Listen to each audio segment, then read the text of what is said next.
আজকে কোনো টপিক নেই, আজকে শুধু একটাই টপিক। আমি কিছুদিন আগে একটা মাইক অর্ডার করেছিলাম JBL-এর, তা মাইক্রোফোন। তো ওয়্যার আর কি, তারওয়ালা।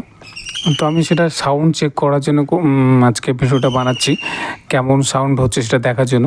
আমি এর আগে আমার একটা মাইক ছিল, সেটা হচ্ছে রিয়েলমির, এই যে এইটা তো খুব একটা খারাপ সাউন্ড আসে না, ভালোই সাউন্ড আসে, পরিষ্কার সাউন্ড আসে। কিন্তু কোনটা আজকে বেটার সেইটা টেস্ট করার জন্য আমি এই ভিডিওটা বানাচ্ছি আর কি।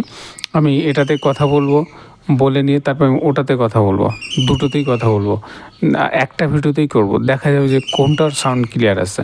আমি এতদিন এই JBL-এর হেডফোনটা এইখানে রেখে কথা বলতাম, তো এইখানে রেখে কথা বলে দেখছি যে সাউন্ডটা সেই রকম ভালো আসছে না, মানে মোটামুটি আসছে আর কি, কথাটা বেশি নাকে নাকে এসে যাচ্ছে।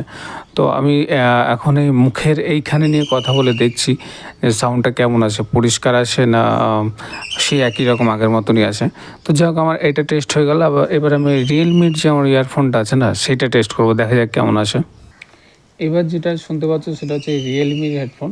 তো এই রিয়েলমি হেডফোনটা আমি কিনেছিলাম প্রায় 600 টাকা দিয়ে, 600 টাকা মতো পড়েছিল যখন কিনেছিলাম। তো সেইটাতে ভালো সাউন্ডও ভালো, আর এর ভয়েস ক্যাপচারিংও ভালো। কিন্তু এখন আমার দেখার হচ্ছে যে কোনটা বেশি ক্লিয়ার সাউন্ড আসছে, এইটাতে না JBL-এর ওইটাতে। আর JBL-এর ওটা অ্যাকচুয়ালি আমি নতুন কিনিনি, অ্যামাজন থেকে আমি পুরাতন কিনেছি। প্রায় 300 টাকা মতো দাম পড়েছিল রিফারবিশড। অরিজিনালের দাম তো প্রায় 1000 টাকা, কিন্তু আমি পুরাতন কিনেছি, ওই জন্য 300 টাকায় পড়েছে। তো যখন আমি কিনি আমি ভাবছিলাম খারাপ আসবে হয়তো বা ঠিকঠাক হবে না, তো নেওয়ার পরে দেখছি হ্যাঁ রিফারবিশড ভালোই দেয়। অ্যামাজন থেকে আমি প্রথমবার রিফারবিশড জিনিস কিনলাম, মানে সেকেন্ড হ্যান্ড যেটাকে বলা গেলে।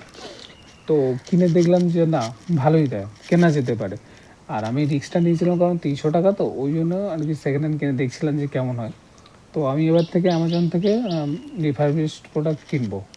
আমার এটা ভরসা হয়ে গেছে, রিফারবিশড প্রোডাক্টেও ওরা ওয়ারেন্টি দেয় 6 মাসের, সুতরাং কেনা যেতেই পারে। তো আর ঠিক আছে, এবার দেখা যাক, আমি চেক করে দেখি কোন সাউন্ডটা ভালো হয়েছে, রিয়েলমির না JBL-এর।